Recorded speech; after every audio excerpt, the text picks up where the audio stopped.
এক ছেলে এক মেয়েকে ভীষণ ভালোবাসতো। মেয়েটা যখন ওই রাস্তাতে যেত, ছেলেটা রাস্তায় দাঁড়ায় থাকতো। তো একদিন মেলার সময় মেয়েটাকে জিজ্ঞেস করছে, তুমি কি আমার ভালোবাসো না?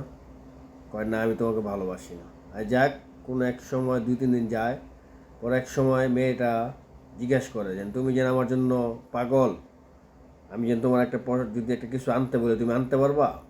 কয়, তুমি যদি চাঁদ আর চন্দ্র ছাড়া তুমি আমার পৃথিবীর মধ্যে যেটা আনতে বলবো আমি সেটা এনে দিয়ে দেবো। ওই দেখিও কিন্তু পরে কইতেছে, তোমার মার কলিজাটা আমার এনে দিতে পারবা? তাহলে তোমাকে আমি ভালোবাসবো।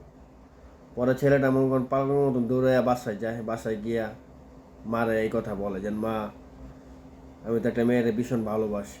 কয়, বাবা, আমি তো তোমার অনেক ভালোবাসি, বলো কি সমস্যা কি? ওরা বলতে ছেলেটা যে, মা, মেয়েটা এমন একটা কথা বলছে, মানে তোমার আমি কেমনে কই? ওরা বলতেছে, কি সমস্যা বলো? কয়, মা, মেয়েটা বলছে তোমার কলিজাটা নিয়ে যেতে। কয়, আমার কলিজাটা নিলে তুমি মেয়েটা তোমার আসলে ভালোবাসবো? কহ, কোনো দিক পিক না চাইয়া মায় মনে করেন চাকুটা দিয়ে বুকটা ফাইরা কলিজাটা বার করে দিছে। বার করে যখন ছেলেটা যেতেছে, একটা হুন্ডারওয়ালা ধাক্কা খাইছে। ধাক্কা খায় কলিজাটা মনে করেন ছিটকায় পড়ে গেছে। কলিজা যখন তুলছে হাতে নিয়া, তখন কলিজাটা জিজ্ঞেস করতেছে, বাবা, তুমি ব্যথা পাইছো?